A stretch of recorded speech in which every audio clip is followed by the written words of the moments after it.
എല്ലാവർക്കും നമസ്കാരം. ഇപ്പോൾ കുറച്ച് മുന്നേ ഒരു വാർത്ത വന്നിട്ടുണ്ട്. നിമിഷപ്രിയ, നിങ്ങളൊക്കെ മറന്നു പോയിട്ടുണ്ടാവില്ലെന്ന് വിശ്വസിക്കുന്നു. നിമിഷപ്രിയയുടെ വധശിക്ഷ നടപ്പിലാക്കാൻ ഓർഡർ ആയിട്ടുണ്ട് എന്നുള്ള, ശരിക്കും അത് നിമിഷപ്രിയയുടെ വോയിസിൽ പുറത്തു വന്നിട്ടുണ്ട്. ഒരു വക്കീൽ നിമിഷപ്രിയയെ വിളിച്ചിരിക്കുന്നു. നിമിഷപ്രിയ ജയിലിലോട്ട് വിളിച്ചിരിക്കുന്നു. നിമിഷപ്രിയ ചെന്ന് ഫോൺ എടുത്തപ്പോൾ പറയുന്നത്, എല്ലാ പേപ്പറിലും കുറേ ആൾക്കാർ ഒപ്പിടണമല്ലോ വധശിക്ഷ നടപ്പിലാക്കണേ, അങ്ങനെ എല്ലാ പേപ്പറിലും എല്ലാവരും ഒപ്പിട്ടൊക്കെ കഴിഞ്ഞ് ആ ഓർഡർ ജയിലിൽ വന്നിട്ടുണ്ടെന്നുള്ളതാണ്. ഇവിടെ ആക്ഷൻ കൗൺസിലിനൊക്കെ നിമിഷപ്രിയ അയച്ച വോയിസാണ്. ആ വോയിസ് നമുക്കൊന്ന് കേൾക്കാം. വധശിക്ഷ നടപ്പാക്കാനുള്ള സന്ദേശം ജയിലിൽ ലഭിച്ചെന്ന നിമിഷപ്രിയ പറയുന്നു. യമനിലെ ജയിലിൽ കഴിയുന്ന നിമിഷപ്രിയയുടെ സന്ദേശം 24 ലഭിച്ചു. സേവ് നിമിഷപ്രിയ ആക്ഷൻ കൗൺസിലിനാണ് ഈ സന്ദേശം ഇപ്പോൾ എത്തിയിരിക്കുന്നത്. ഇവിടുത്തെ ഒരു ലോയർ സ്ത്രീ, വേറൊരു ലോയർ സ്ത്രീ, കഴിഞ്ഞ ദിവസം അബ്ദുൽ ഫത്തയെ കണ്ട ലോയർ സ്ത്രീ അല്ല, വേറൊരു ലോയർ സ്ത്രീ അവരുമായിട്ട് തന്നെ ഫോണിൽ, ഇവിടുത്തെ മെയിൻ ഓഫീസിലെ ഫോണിലേക്ക് വിളിച്ചിട്ട് നിമിഷയെ വേണം എന്ന് പറഞ്ഞിട്ട് അവിടെ തന്നെ വിളിച്ചായിരുന്നു. ഞാൻ പോയി ഫോൺ അറ്റൻഡ് ചെയ്തു. അന്നേരം അവരെന്നോട് പറയുന്നത് ഇങ്ങനെയാണ്, വധശിക്ഷ നടപ്പാക്കാനുള്ള ഡേറ്റ് ഫിക്സ് ചെയ്തു എന്നാണ് പറയുന്നത്. അതിൻ്റെ ഓർഡർ ഇവിടെ ജയിലിൽ വരെ എത്തിയിട്ടുണ്ട് എന്നാണ് പറയുന്നത്. അതിപ്പോൾ ജയിലിലെത്തുന്നത് എല്ലാവരുടെയും സൈനോട് കൂടി ആയിരിക്കും ഇവിടെ എത്തുന്നത്. എന്ന് വെച്ചാൽ എന്തായിരിക്കും, ഇപ്പോൾ അവരുടെ ഈദും റംസാനൊക്കെ കഴിയുമ്പോഴത്തേനും നമ്മളെ തീർക്കാനുള്ള പരിപാടി ആയിരിക്കുമോ? എന്താണ്, എല്ലാവരും ഭയങ്കര പേടിയോടുകൂടിയാണ് എന്നോട് സംസാരിക്കുന്നത്. ഭയങ്കര വിഷമത്തോടെ ഇവിടെ കാര്യങ്ങളൊക്കെ, എന്താണ് കാര്യം, ഇവിടെ എന്തൊക്കെയാണ് നടക്കുന്നത്? ആർക്കും ഇനി ഇതുപോലത്തെ ഒരു അവസ്ഥ വരാതിരിക്കട്ടെ എന്ന് തന്നെ പറയാൻ തോന്നുന്നത്.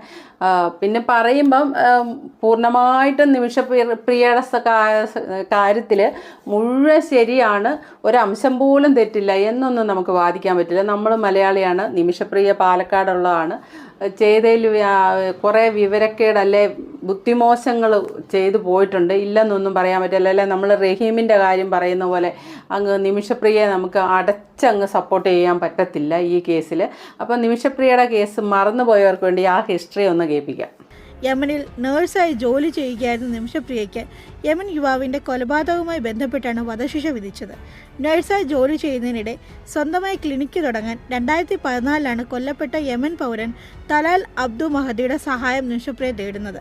2017 അബ്ദു മഹദി കൊല്ലപ്പെട്ടത്.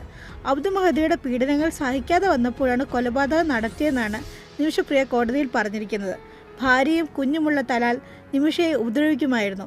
ലഹരി മരുന്നിനടിമയായ തലാലിനും കൂട്ടുകാർക്കും വഴങ്ങാൻ നിർബന്ധിക്കുമായിരുന്നുവെന്ന് നിമിഷ പരാതിയിൽ പറയുന്നുണ്ട്. നിമിഷപ്രിയ ഭാര്യയാണെന്ന് തലാൽ പലരെയും വിശ്വസിപ്പിച്ചിരുന്നു. ഇതിനുള്ള രേഖകളും തലാലിൻ്റെ പക്കലുണ്ടായിരുന്നു. എന്നാൽ അവയെല്ലാം ക്ലിനിക്ക് തുടങ്ങാനുള്ള വ്യാജരേഖയായിരുന്നുവെന്നാണ് നിമിഷപ്രിയയുടെ മൊഴി. ക്ലിനിക്ക് തുടങ്ങാൻ സഹായിച്ചെങ്കിലും വരുമാനം മുഴുവൻ തലാൽ സ്വന്തമാക്കി. സ്വർണ്ണാഭരണങ്ങൾ തട്ടിയെടുത്തു, വിറ്റതായും നിമിഷ കോടതിയിൽ വ്യക്തമാക്കിയിട്ടുണ്ട്. ഇയാൾക്കെതിരെ പോലീസിൽ പരാതിപ്പെട്ടതിനെ തുടർന്ന് ജയിലിലായ തലാൽ പുറത്തെത്തിയ ശേഷം കൂടുതൽ ഉപദ്രവകാരിയായി. ജീവിക്കാൻ അനുവദിക്കില്ലെന്ന നില വന്നതോടെ ഒരു ദിവസം അനസ്തേഷ്യയ്ക്കുള്ള മരുന്ന് നൽകി മയക്കിയെന്നും ഉണരുന്നില്ലെന്ന് കണ്ടതോടെ ഒപ്പം ജോലി ചെയ്തിരുന്ന ഹനാനുമായി ചേർന്ന് കൊലപ്പെടുത്തുകയായിരുന്നുവെന്നാണ് കോടതിയിൽ പറഞ്ഞത്. മൃതദേഹം നശിപ്പിക്കാൻ മറ്റു മാർഗങ്ങളില്ലാതെ വന്നതോടെ കഷ്ണങ്ങളാക്കി മുറിച്ച് പ്ലാസ്റ്റിക് കവറിലാക്കി ജലസംഭരണിയിലിട്ടു.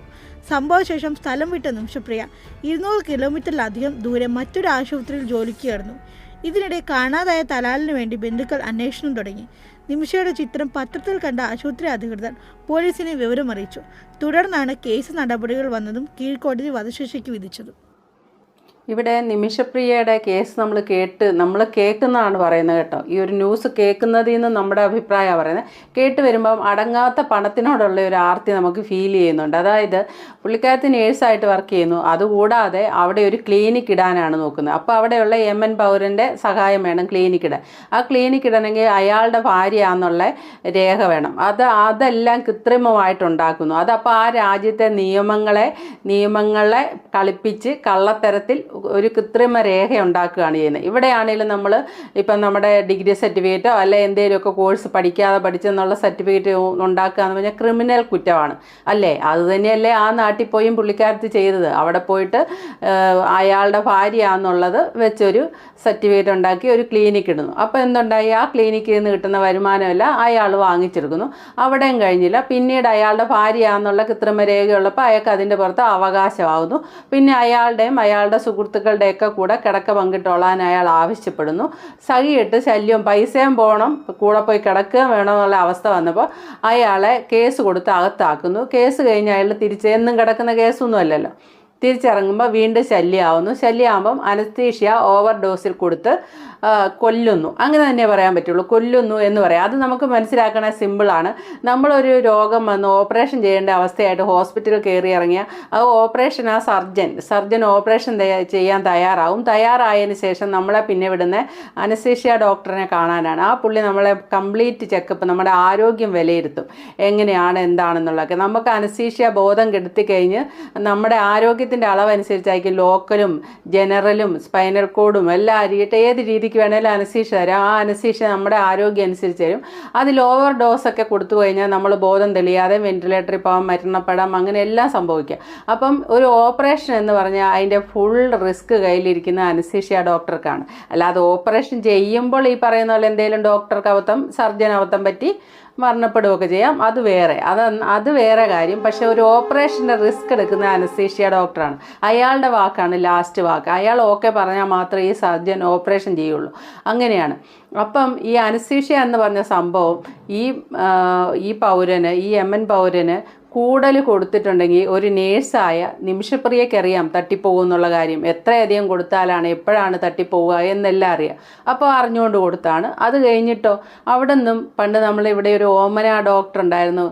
കാമുകനെ കൊന്ന് കഷ്ണമാക്കിയിട്ട് ഷൂസ് കേസിൽ പിന്നെ അടച്ചു വെച്ച് എവിടെയെല്ലാവോ കൊണ്ട് ഇട്ട് അങ്ങനെ എവിടെയൊക്കെയോ കൊണ്ട് അതിൻ്റെ കുറേ ഭാഗങ്ങൾ വെച്ച് കളഞ്ഞ കഥയൊക്കെ പണ്ട് പേപ്പറിൽ വായിച്ചിട്ടുണ്ട്. ഇത് അതുപോലെ തന്നെ കഷ്ണമാക്കിയതിന് ശേഷം വാട്ടർ ടാങ്ക് ഇട്ടിട്ട് അവിടെ നിന്ന് വേറെ ഒരിടത്ത് കൂളായിട്ട് പോയി ജോലി ചെയ്യുന്നു. അപ്പോൾ ഇതൊരു മലയാളി പെങ്കൊച്ചാന്ന് ഓർക്കണം. നമുക്കതിനെ അങ്ങനെ അങ്ങോട്ട് കണ്ണടച്ച് സത്യത്തിൽ അങ്ങനെ ആയിരിക്കാൻ പറ്റുന്ന കാര്യമില്ല. റഹീമിൻ്റെ കേസിലൊക്കെ റഹീമിന് ഒരു കയ്യബദ്ധം പറ്റിയതാണ്. ആ പയ്യൻ മരിക്കാനിടയായെന്ന് പറഞ്ഞാൽ അതൊരു മാസ്ക് വെച്ചുകൊണ്ടിരുന്നാണ്, ഓക്സിജൻ മാസ്ക്. അപ്പോൾ അതിൻ്റെ ഒരു കയ്യബദ്ധമാണെന്ന് ഓർക്കാം. പക്ഷേ ഈ കേസിൽ കരുതി കൂട്ടി ചെയ്താണ്. സത്യത്തിൽ സഹിക്കാൻ വയ്യാഞ്ഞിട്ട് ചെയ്തതായിരിക്കാം, അങ്ങനെ വേണേൽ പറയാം. പക്ഷെ അവിടെ ഒരു ചോദ്യം കിടപ്പില്ലേ? അത്രമേൽ സഹിക്കാൻ വയ്യാതെ ഒരു അന്യനാട്ടിലെ ഒരു പാവം പെങ്കൊച്ച്, ഒരു മലയാളി പെങ്കൊച്ച് പോയി നിന്ന് ജോലി ചെയ്യുന്നു. അവിടെ അത്രയും ശല്യമാണ്. ക്ലിനിക്ക് ഇടാൻ പോകേണ്ട കാര്യമൊന്നുമില്ല, നേഴ്സായിട്ട് ജോലി ചെയ്താൽ മതി. അപ്പോൾ അതല്ലാതെ ക്ലിനിക്ക് ഇട്ടു. അവിടെ നിന്ന് ശല്യം സഹിക്കാൻ വയ്യാതായി എന്നുണ്ട്. സത്യം പറഞ്ഞാൽ ഈ പണത്തെ കെട്ടിപ്പിടിക്കേണ്ടെന്നേ, അവിടെ നിന്ന് ഇട്ടേച്ചിഞ്ഞ് പോരാം. ജോലിയും കളഞ്ഞ് പിന്നെ ഇയാൾ പുറകെ കേരളത്തിൽ വന്ന് ഉപദ്രവിക്കൊന്നുമില്ലല്ലോ, ഇനി ഇട്ടേച്ച് പോരാം. പോന്നു കഴിഞ്ഞാൽ എൻ്റെയൊക്കെ ഫ്രണ്ട്സ് പലരും ഉണ്ട് അങ്ങനെ നേഴ്സിങ് അവിടെ ബുദ്ധിമുട്ടായിട്ടൊക്കെ തോന്നും. ചിലർ പ്രൈവറ്റ് ക്ലിനിക്കിലൊക്കെ പോയി ജോലിക്ക് നിന്നിട്ട് ബുദ്ധിമുട്ടായിട്ട് ഇനി പോന്നിട്ട് ഇവിടെ വന്ന് വീണ്ടും വേറൊരു രാജ്യത്തേക്ക് നോക്കും, അല്ലെങ്കിൽ ഗവൺമെൻറ്റിൻ്റെ എന്തെങ്കിലും ഇൻ്റർവ്യൂ കിട്ടും, അല്ലെങ്കിൽ ആ നാട്ടിൽ തന്നെ പോയി നിന്നിട്ട് ഗവൺമെൻറ്റിൻ്റെ ഇൻ്റർവ്യൂ ഒക്കെ പാസ്സായി. അങ്ങനെ പലരും പല ലെവലിൽ നല്ല ലെവലിൽ പോയ ഇഷ്ടംപോലെ നേഴ്സ് സുഹൃത്തുക്കൾ എനിക്കുണ്ട്. അപ്പം ഒരു വല്ലാത്ത ബുദ്ധിമുട്ടാണെന്ന് തോന്നുമ്പോൾ ഈ കാശിനോട് ആർത്തി പിറക്കാതെ അതെല്ലാം ഇട്ടിട്ട് ഇഞ്ഞ് പോന്നാൽ മതിയായിരുന്നു. ഇന്നിപ്പം ആദ്യം കേൾപ്പിച്ച വോയിസ്, സത്യം പറഞ്ഞാൽ നിമിഷപ്രിയയുടെ ആ വോയിസ് കേൾക്കുന്ന നമുക്കും കൂടെ ഒരു വല്ലാത്ത ഒരു ഹാർട്ട് ബീറ്റ് കൂടി, ഒരു വല്ലാത്ത ഒരു വിഷമം. എന്താണെന്ന് വെച്ചാൽ ഗൾഫ് രാജ്യങ്ങളിലെയൊക്കെ വധശിക്ഷയൊക്കെ എങ്ങനെയാണ് നടപ്പാക്കുന്നത് നമ്മൾ കണ്ടിട്ടുണ്ട്. അതെന്തോ ഒരു നമ്മളുടെ ഒരു അടുത്ത ആളല്ലേ നമുക്ക് സംഭവിക്കുന്ന പോലത്തെ ഒരു വിഷമമാണ് ആ ഒരു വാർത്ത, ആ ഒരു വോയിസ് കേൾക്കുകയും. അങ്ങനെ സംഭവിക്കാതിരിക്കട്ടെന്ന് ഞാൻ ഇത്രയൊക്കെ പറഞ്ഞാലും പ്രാർത്ഥിക്കുന്നത്, അങ്ങനെ സംഭവിക്കാതിരിക്കട്ടെന്ന് തന്നെയാണ്. എന്തോ ഒരു വിഷമം വല്ലാതെയുണ്ട്. പക്ഷേ എന്നാൽ ചെയ്ത തെറ്റിനെ അങ്ങനെ 100% നമ്മൾ അയ്യോ സാഹചര്യം അങ്ങനെ ആയിപ്പോയി, അയാൾ അതുപോലെ ഉപദ്രവിച്ചു, അയാളുടെ സുഹൃത്തുക്കൾ ഉപദ്രവിച്ചു, നിക്കക്കളി ഇല്ലാതെ ആണ് ഇങ്ങനെ ചെയ്തത്, അങ്ങനെയൊന്നും നമ്മൾ ന്യായീകരിക്കുന്നേ കാര്യമില്ല. നമുക്ക് അവകാശമില്ല മറ്റൊരാളുടെ ജീവൻ എടുക്കാൻ, അത് ആദ്യമേ തന്നെ മനസ്സിലാക്കുക. പിന്നെ ഈ കേസ് പറഞ്ഞു പോകുമ്പോൾ ഇതിൻ്റെ അകത്തൊക്കെ അല്പം ക്രൂരതയൊക്കെ വന്നിട്ടുണ്ട് നിമിഷപ്രിയയുടെ ഭാഗത്തു നിന്ന്. അതുകൊണ്ട് ഈ പറയുന്ന പോലെ 1% പോലും ആ ചെയ്ത പ്രവൃത്തിയെ ഒന്നും ന്യായീകരിക്കുന്നില്ല. എന്നാൽ നിമിഷപ്രിയ എങ്ങനെയും രക്ഷപ്പെടണം അത് നമുക്കെന്തോ അങ്ങനത്തെ ഒരു ആഗ്രഹം തോന്നുന്നുണ്ട്. അത് 100% നമുക്ക് തോന്നും. ചെയ്ത തെറ്റിൽ പശ്ചാത്തപിക്കുന്നുണ്ടാവാം, ദൈവത്തെ മുറുകെ പിടിച്ചാണ് ഇപ്പോൾ ഇവിടം വരെ ജീവിക്കുന്നത് എന്നൊക്കെ എവിടെയോ ഞാൻ കണ്ടു. അപ്പം ആ ഒരു ഇതുണ്ട്, എങ്ങനെയാലും ഒന്ന് രക്ഷപ്പെട്ടു പോരണം. അതിന് ദൈവം അനുഗ്രഹിക്കട്ടെ എന്നേ പറയാനുള്ളൂ. Okay, thank you for watching. അടുത്ത വീഡിയോ കാണാം. ആദ്യമായിട്ട് കാണുന്നൊരു ചാനൽ സബ്സ്ക്രൈബ് ചെയ്യാനും ലൈക്ക് ചെയ്യാനും മറക്കല്ലേ.